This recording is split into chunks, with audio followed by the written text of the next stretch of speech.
Si Bongbong daw itinakbo sa ospital. Oh, tapos dahil lang, hoy, psst. Oh, tinakbo sa ospital.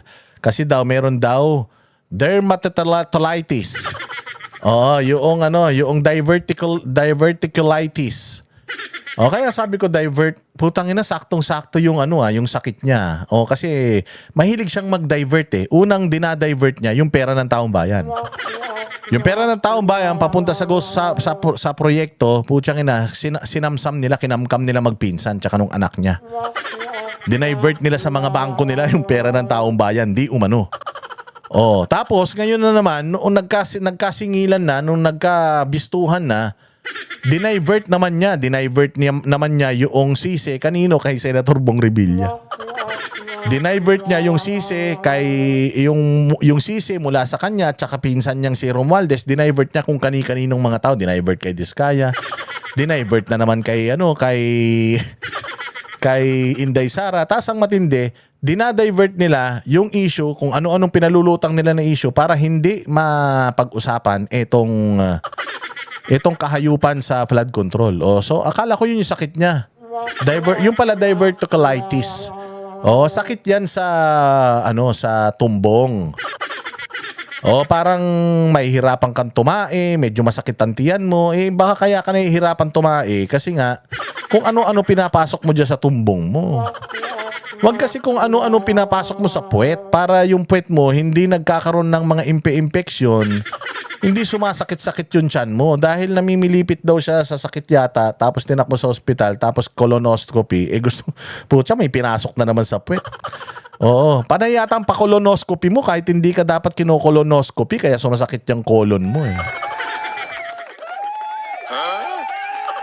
Kasi natawa lang ako. May balita kasi na nagpapatira daw sa puwet to. Balita pero hindi ako naniniwala doon. Hindi naman siguro totoo yun. Mukha naman matino ito eh. So tinitira daw sa puwet ito. Siguro baka marumi yung pinasok sa puwet niya. Kaya siguro kung ano-anong mga sakit na tumubo sa kanya. Pero joke lang yan. Kayo naman masyado kayong masyado kayong seryoso. Pakinggan na lang natin yung balita para alam natin. Sa ospital, nagpalipas ng gabi si Pangulong Bongbong Marcos. Ilang event ang hindi niya nadaluhan ngayong araw. Live mula sa TV5 Media Center, nangunguna sa balita si News 5 Palace Correspondent Maricela Lili.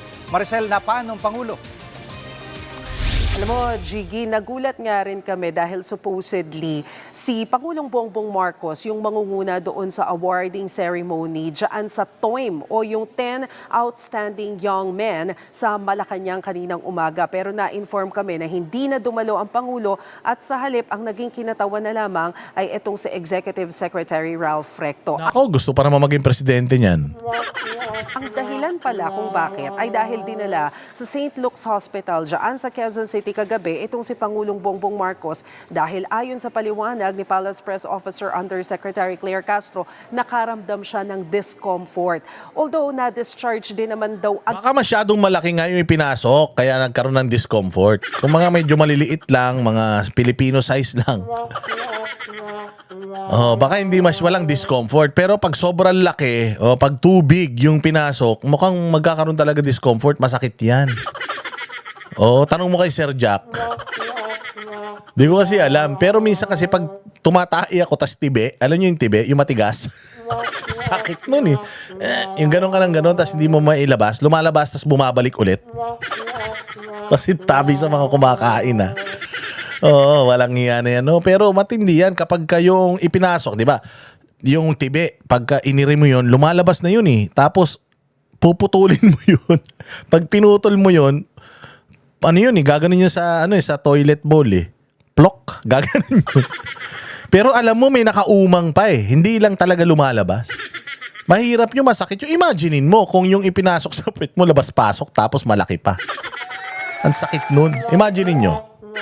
Sino dito ang tumain na matigas kanina? Imaginein mo kung yung etchas mo lumabas, bumalik, lumabas, bumalik, paulit-ulit.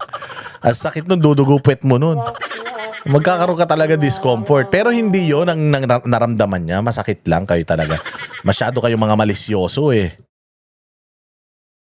agad si PBBM at bumalik na sa Malacanang, pero sinabi ng doktor ng Pangulo na kailangan niya sumailalim sa isang medical observation. Stable naman daw ang lagay ng Pangulo pero kailangan pa ring i-monitor. Gayunman, sinabi rin naman ni Yuse Castro na bagamat nasa Malacanang si PBBM, dire-diretso pa rin naman daw ng pagtatrabaho ito. Nagpahinga siya ng whole morning kanina pero ngayong hapon meron na siyang dinaluhan na 2 private meetings. At mismong si PBBM nga, Mamaya sa private meeting nangyayari ang mga discomfort na yan ha.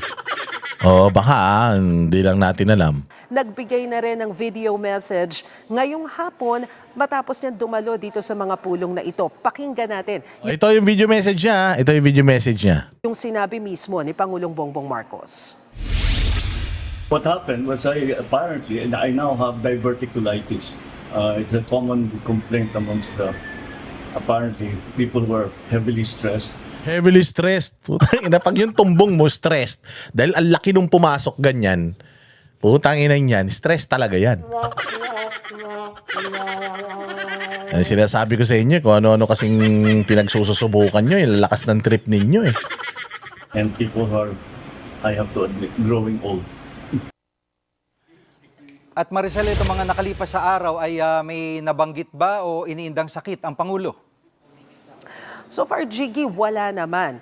Alam mo, kahapon, nag-cover tayo, nakasama natin sa event si Pangulong Bongbong Marcos. Nagpunta tayo dyan sa Intramuros dahil pinangunahan niya yung gathering ng nasa 500 Filipino athletes na naging participants doon sa ating SEA Games sa Thailand nung nakaraang taon. So yan yung pinuntahan niya kahapon. Sinubukan pa natin siyang tanungin tungkol nga Ako po, may mga atleta na na-meet. Naku, baka pumick up ng isang atleta yan ah.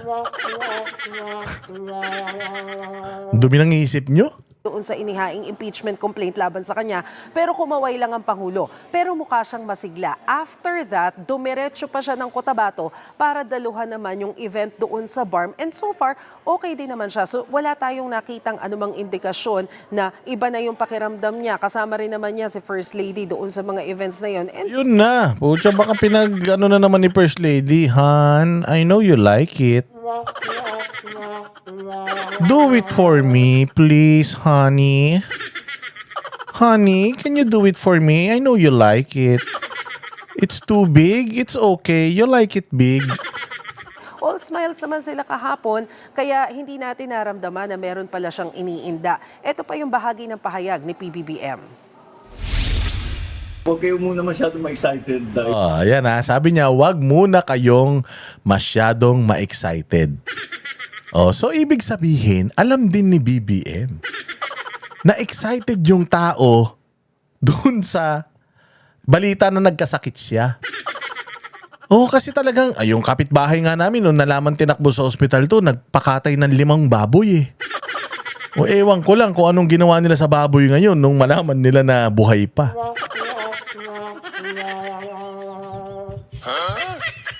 Hindi, kasi ultimong siya, alam niya na people are really salivating or naglalaway yung tao para malaman anong nangyari. Tinakbo sa ospital eh, dati naman na daw tinatakbo sa ospital yan, nililihim, pero ba ngayon bakit hinahayag nila? Hinahayag nila yan para sabihin na, kasi ang cause ng sakit na yan, stress, pagod na pagod kasi siya magtrabaho. Masyado kasi siyang busy. Putang ina, sabi ko nga sa inyo, you cannot fool people by saying he's busy and he's doing a lot of things. Why? Wala siyang output. Wala nangyayari sa Pilipinas for the past 4 years. Wala nangyayari sa bayang Pilipinas kundi putang ina bumulusok. So anong tinatrabaho niya? Yun, doon ka talaga magtataka. Alam mo yun? Pag nakita ng nanay, lagi naman nag-aaral. Bahay, eskwela, araw-araw naman pumapasok. Pagka may exam, nagre-review naman. Pero pag tinitingnan niya yung grado, bagsak. Anong ginagawa nito? Putang ina, may ginagawang iba yan. Hindi yan nagtatrabaho. Walang output, walang mga proyekto, walang programa, walang pag-unlad, walang mga trabaho, taas ng bilihin, kinanginan yan. Lahat ng problema ng mundo nasa Pilipinas, lahat, name it. Nandito lahat. Diyos ko, taas ang krimen, abnormal yung mga nasa gobyerno. Wala talaga. Tapos sasabihin mo, busy. Busy saan? Di ba? Anak ng tinapay. Ito yung karpinterong pukpok ng pukpok pero hindi natatapos yung trabaho. O ito yung nagsisimento na putang ina, nahilo na yung semento kakahalo, hindi pa ipinapahid. Ganyan si Bongbong, nagtatrabaho pero walang nangyayari. O ngayon siya mismo, alam niya na ang taong bayan nakaabang. Gusto na talaga mamatay siya. O kasi nga sabi ko sa inyo, bakit? Bakit natin sinasabi na gusto ng tao mamatay? Hindi natin siya papatayin ha. Oo, people are praying na sana. Kasi nga sa batas ng tao, kaya nilang imanipula katulad nga nung impeachment sa kanya. O minamanipula nila para ma-dismiss yung impeachment, one bar rule. Hindi siya mademanda, ma-impeach ang isang buong taon. O. So sa pagdating sa batas, para habulin ang lahat ng kahayupan nito, walang pagkakataon dahil kanila lahat, sa dami ba naman ng perang involved, sa dami ba naman ng perang di umanong ninakaw, kaya talagang kahit kalahati niyan, pag ginamit mo yung kalahati niyan para i-bribe lahat ng mga pwede mong i-bribe para hindi ka lang makulong, kayang-kaya. O kaya ang tao ngayon nagdadasal na sana huling hiningan niya na yan, ganun, huling check-up na yan. Sana huling hit-hit na nila yan, kung may hinihit-hit man sila. Nagdadasal ng tao na ganun. Kasi nga, pucha, alam nila na hindi ka pwedeng magdepende sa, sa justice system. Kung accountability lang, there's no way na we can hold this person accountable sa lahat ng mga ginawa niya because siya may hawak ng kapangyarihan . So doon tayo sa may pinakamakapangyarihan lumalapit. Hindi ako sila. Dadasal sila. Ako, sana matapos na yung annex ng impyerno para ma-deliver na yan doon. Yung mga ganun.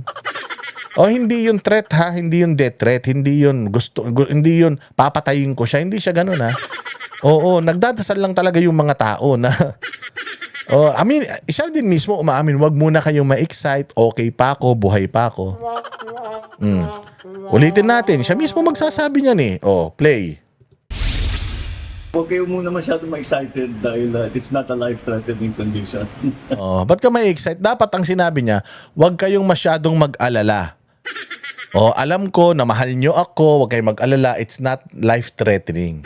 Pero ang sinabi niya, wag kayong ma-excite, meaning alam din niya na gusto ng tao, last na araw niya na ngayon. Last day mo na ngayon, last birthday mo na, gusto ng tao, alam din niya yun. Hindi ba? Nadulas siya. So mag-uusap pa ba tayo? Pag-uusap pa ba natin? Sasabihin nyo pa ba na mahal ng tao si Bongbong, ultimong siya, alam niya, majority ng mga Pilipino pinapanalangin na bangungutin na siya. The rumors of my death are highly exaggerated. Di ba? Ano mo yung nagka-rumors pa na dedo siya? Yan, ganyan kalaos, ka-lame duck ito si Bongbong at ang tanga-tanga niya kasi ginagawa niyang joke pero putsang inang yan, parang admission na yan na talagang alam niya rin sa sarili niya, ayaw na talaga sa kanya ng mga Pilipino. Ba't nandiyan ka pa? Yan ang panatero, walang inuurungan. Pag tama palakpakan, pag mali ay